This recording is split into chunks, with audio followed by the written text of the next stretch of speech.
이준석 의원 얘기를 오늘 안 할 수가 없습니다. 대한민국 보수 정치에 기대주고 여전히 저는 기대하는 바가 있는데 조금 전에 김갑수 선생님이 말씀하셨듯이 스탠스가 좀 이상하다. 왜 김건희 여사를 옹호하는 듯한 발언을 하지? 명태균과 굉장히 깊은 관계가 있을 것 같은데 그런 부분에서도 조금은 실망스럽게 대응을 하는 것 같다라고 하셨는데 일단 오늘 아침 SBS에서 김태현의 쇼에 나와서 했던 발언 먼저 한번 들어보시겠습니다. 그리고 명태균 사장의 불법을 알고 제가 뭐 공범이다 주범이다 뭐 이런 식으로 거기다 하는데 불법이 뭔지 적시해야죠 그러면은. 이준석 의원은 명태균 씨를 별로 공격을 저 안 하고 보세요. 제 공격할까? 이력을 살펴보세요. 저는 대세에서 뭐라 한다고 따라가지 않아요. 저는 이 사안에서 봤을 때 제가 계속 얘기하면 강혜경 씨가 절대선이라고 놓고 이렇게 가는 것 자체가 위험한 거라고 얘기했어요 계속. 그래요? 그 역할이 크냐는 굉장히 주관적인 질문이에요. 뭐 그럴 수는 있죠. 명태균 사장이 생각하기엔 자기 역할이 컸다고 생각할 것이고 선거 전반에서 명태균 사장이 어딘지도 몰랐던 사람은 인정 안 할 것이고. 오세훈 시장은 그런 입장이에요. 그러니까 저는 그 선거에서는 명태균 사장을 본 적이 없기 때문에 뭘 했는지 모르겠어요. 근데 역할이 있긴 있었어요? 근데 지금 가서 예를 들어서 다른 사람들이 하는 말을 조합해 보면은 뭐 어느 정도 역할을 했구나. 자, 그러면 이제 서울시장 선거 때는 뭐 크게 관계가 없었고 그 뒤에 당대표 선거까지 이제 한 2달 정도 인터벌이 있습니다. 자, 2021년 4월 7일 날 서울시장 보궐선거가 있었고 6월 11일 날 당대표 최종 그 확정일이었으니까 그 사이에는 이제 몰랐다고 할 수도 있는데 저는 이제 이준석 의원의 설명은 어떻습니까? 송 대표님 좀 납득은 되시는가요? 자세히는 모르겠습니다만 이준석이 당대표가 된 것은 TK 주류가 유승민 같은 사람을 제끼고 주호영을 제끼고 이준석을 선택한 것은 정권 교체에 대한 강한 열망으로 저는 이렇게 수단으로 활용을 했다고 봅니다. 그래서 TK 주류가 밀었잖아요, 이준석을. 이준석이 박근혜 그 탄핵의 강을 넘어가야 된다고 이야기한 것은 용기 있는 행동이었잖아요, 그때. 그렇지 않습니까? 그때 네. 그래서 저도 많이 칭찬을 했고 그랬고. 또 제가 당대표로서 이준석 당대표 아주 여러 가지로 여야 관계의 새로운 모델을 보여주기 위해 노력을 했는데 최근에 이제 토사구팽 되면서 제가 그때 당대표 시절에 그랬거든요. 윤석열 너무 열심히 선거운동하지 말아라. 윤석열 되면 반드시 이준석 대표 토사구팽 시킬 것이다. 역설적으로 윤석열이 떨어져야 이 검찰 세력들이 물러가고 이준석, 유승민, 당신 같은 사람이 보수 정당을 주도할 수 있는 기회가 열린 것이다. 내가 이렇게 이야기했는데 그때는 흘려들었지만 나중에 내 말이 맞았다 그렇게 얘기하더라고요. 본인도 양두구육을 했다라고 지금 비판을 했는데 왜 요즘에 갑자기 김건희 여사에 대한 우호적인 발언을 하면서 저렇게 좀 이상한 행보를 보일까에 대해서 좀 의문을 가지고 있습니다. 아니 오늘 토픽하고 그 깊은 관계는 없지만 좀 그냥 얘기를 하자면 여기 송영길 대표가 대표적으로요. 서로 당대표 이준석 씨도 국힘 당대표하고 민주당 당대표 하신 두 분이 굉장히 가까운 게 참 많이 알려졌어요. 그래서 엘리트끼리 대화가 되는 정치인이면서 엘리트가 아닌 경우들도 많아요. 근데 아주 세련된 대화들을 하면서 여야지만 친하게 지내는 그 모습이 뇌리에 많이 남아있거든요. 정치적 관계죠. 저는 이준석 방송 초기에 뭐 굉장히 가까워서 같이 돌아다니는 일도 많고 사적인 관계에서 친숙한 기억이 상당히 많아요. 그래서 굉장히 옹호적으로 많이 봤었어요. 뭐 굳이 정치 발언을 하자면 세상에서 안철수보다 싫은 사람이 뭐 홍준표라든지 남들이 잘 모르는 얘기예요. 그 사적인 얘기를 좀 나누는 게 있겠죠. 그다음에 김진애 선생이 맞아 젊은 친구들이 좀 정치 전면에 있어야 돼. 그러면서 너무너무 이뻐하는 거예요. 개인적인 관계는 없는데 대중적인 이제 정치 존재로서 그런 사람들이 있었단 말이에요. 근데 요즘 다 이게 뭐냐 하는 생각을 하게 된 거예요. 그러니까 정치라는 게 더럽기도 하고 돈도 만지게 되고 뒤에서 협잡을 하는 수가 있는지는 모르나 저렇게 명태균이 벌이는 행태 김건희 씨가 하고 있는 것 같은 전횡 이런 것을 같이 어떤 아주 기기묘묘한 줄을 타고서 가는 건 아니라고 생각하거든요. 커다란 대응 명분 속에서 어려움을 헤쳐나가는 것이지. 근데 정치적으로 이준석 의원이 부각하는 지난 몇 년 동안의 과정을 보니까 이게 엄청나게 이상한 일들과 연계가 많이 돼 있어 갖고 수십 년 그 컴컴한 정치한 사람들의 그 행태들 그 속에 위너가 된 사람들의 그 아주 추악한 면, 뭐 이런 걸 너무나 닮아 있구나 하는 생각이 들어요. 김태현 정치쇼 나와서 지금 아까 내가 명태균이랑 불법을 했다고 그러면 그 불법 사실을 내놔라 이 얘기잖아요 지금. 근데 이준석 씨가 알아야 될 게 법리에 걸리는 명백한 불법이 중요한 게 아니라 행태가 중요하단 말이에요.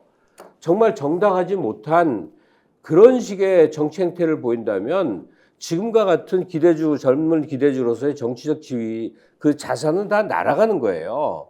사람들이 점점 실망하고 있는 이유를 좀 잘못 알고 있어요. 자, 법리 적용에 의해서 무슨 불법을 저질렀느냐가 지금 중요한 게 아니란 말이에요. 명태균, 김건희와 짬짬이가 된 듯한 지금까지 드러난 행적들에 대해서 대단히 의아하게 생각하고 있다는 점을 그걸 알고 있어야 된다고요. 자, 행태에 대한 말씀은 이제 주관적 판단이니까 다른 의견이 있을 수 있습니다. 저는 좀 균형감을 가지고 한번 질문을 드리고 싶은데 법리적 문제가 없다면 또는 있다면 내놔 봐라라고 했는데 송 대표님 이 질문을 좀 드리고 싶습니다. 당대표 경선 과정에서 제가 확인해 보니까 미래한국연구소가 공짜 여론조사를 최소 1000샘플 이상을 일곱 차례에 걸쳐서 해줍니다. 거기에 6번이 나경원 후보를 이기고 이준석 대표가 자 이기는 걸로 이제 나옵니다. 이게 공표 여론조사로 활용이 됐어요. 활용이 됐다는 것보다 언론사가 했던 조사한 걸로 다 이렇게 알려지게 됐죠. 다시 미래한국연구소가 이준석 후보를 위해서 7번의 여론조사를 해줬다는 거예요? 예, 정확하게 말씀드리면 미래한국연구소가 PNR이라는 여론조사 회사에 의뢰를 해서 공표 여론조사 언론사 이름으로 하는 거 있지 않습니까? 이것을 7번을 했는데 6번이 1등으로 나왔단 말이에요. 그러면 법리적으로 저는 그건 질문을 하고 싶은 거죠. 그 돈을 누가 냈느냐 그러면. 그건 따져봐야 되는 거 아닌가요? 당내 경선에는 여론조사비를 공짜로 다 받아도 됩니까?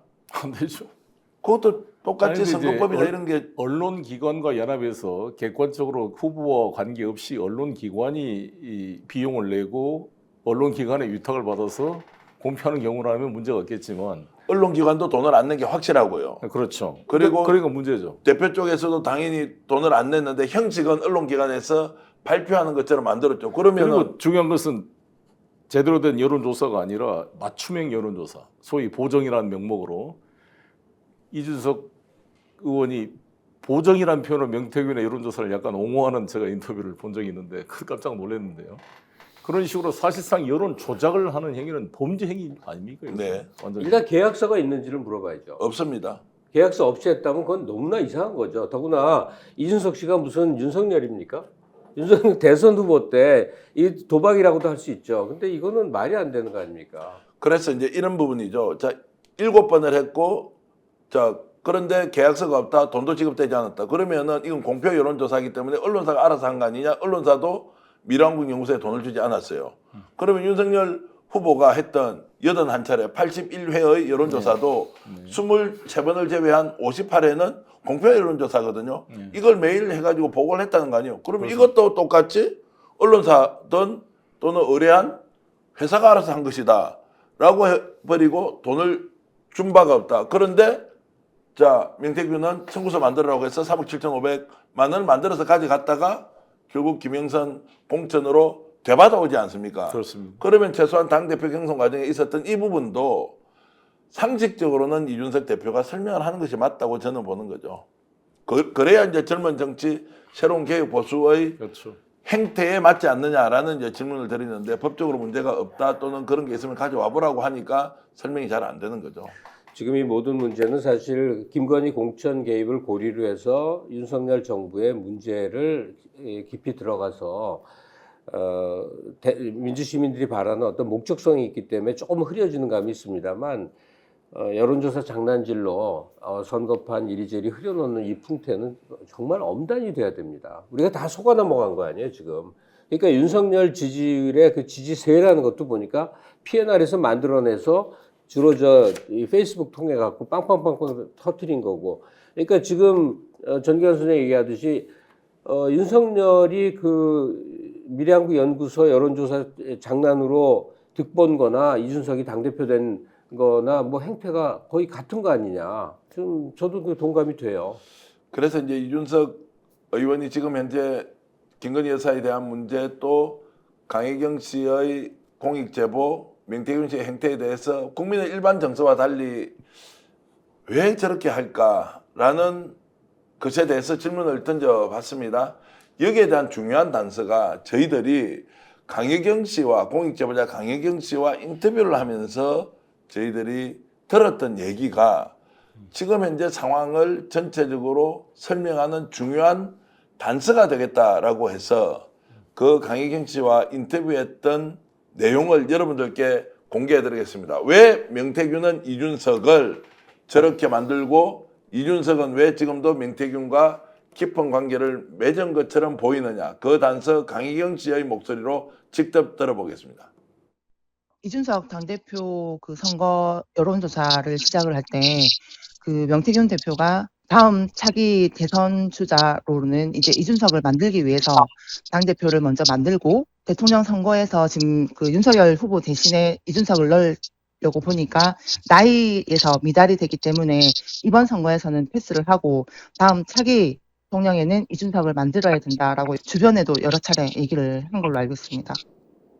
자, 본인도 여러분 들었고 주변 사람들에게도 결국 이준석을 대통령으로 만들어야 되는데 지난 대선 때는 하기에는 현실적으로 송 대표님 그 나이가 만 40세, 만 40세가 안 되니까 어렵고 자기 대통령으로 만들기 위해서 저걸 했다. 그러면 제가 취재를 종합해보면 저희 취재를 종합해보면 정거장으로서 결국 윤석열을 내세워서 대통령을 만들고 다음에는 이준석을 대통령으로 만들자는 그랜드 플랜을 가지고 움직였다는 거예요. 그렇게 설명해야 자 2024년이죠. 이번 공천 과정에서 7불사 모임이 나오지 않습니까? 다 갈아엎고 계획신당으로 오너라 라고 했던 것도 설명이 되는 부분이 있고요. 그리고 거기에 하나 더 설명되는 게 있습니다. 이건 너무 재밌는 건데 윤석열에게 별의 시간이 왔다라고 누구야 저 김종인 위원장이 말하면서 그렇게 종용을 했다고 그러죠. 틀어진 계기가 되는 건데 2년짜리 대통령 해라. 개헌 완성하고. 이게 이준석이 다음이라는 전체 계획이 있었던 거죠. 그죠? 그러니까 이게 다 엮여 들어가는 거구나. 그리고 2년짜리 한 다음에 그때 염두에 뒀던 게 일반적인 대통령제가 아니었어요. 이원 집정제 아니면 뭐 그런 비슷한 얘기. 왜냐하면 이준석 씨도 그런 얘기를 한 게 있는데 제가 이건 정확지 않아요. 근데 그런 얘기를 들은 적이 있어요. 그러니까 이게 뭘 의미하냐면 단계를 밟아가려고 그런 거구나. 2년짜리 윤석열에게는 당신 검찰총장이 2년짜리 대통령만 해도 얼마나 큰 영광이냐. 그래서 2년짜리 해서 개헌하고 그 개헌을 토대로 해서 이준석 대통령 만들고 하는 그게 이제 명태균과 김 위원장과 등등이 갖고 있었던 계획이고 이준석은 그걸 큰 꿈을 가슴에 품고 뛰었구나.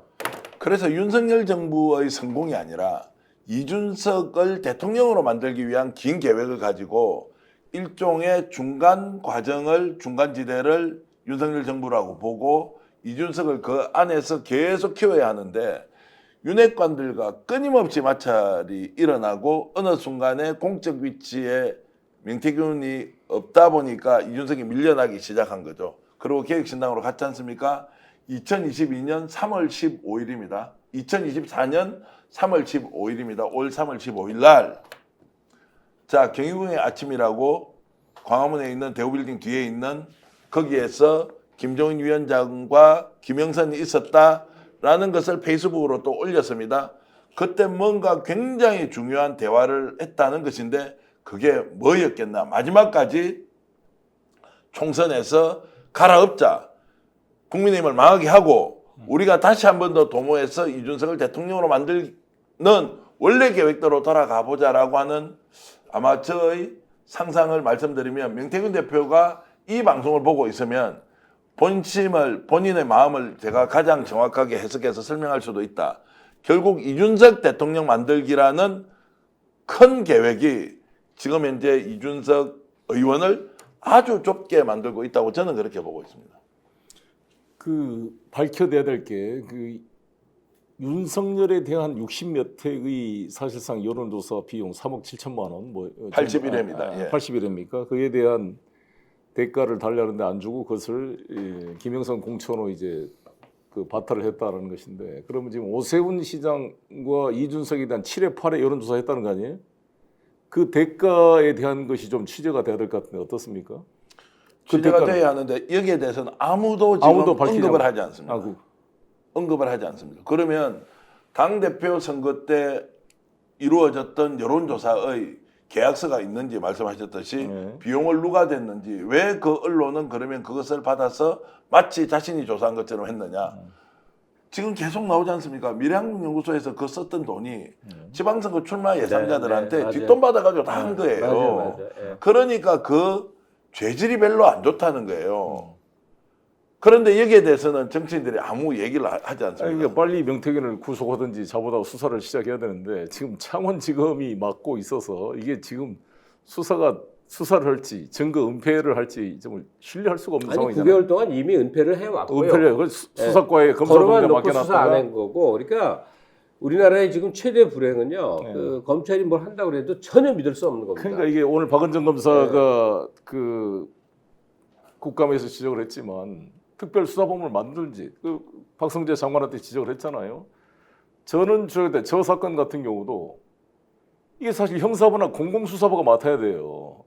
그렇잖아요. 전당대 사건이니까 옛날 공안부. 그런데 이거를 반부패 수사이고 특수부가 맡아가지고 열 몇 명의 검사가 달라붙어서 100여 명에 넘는 사람을 소환해서 압수수색을 했단 말이에요.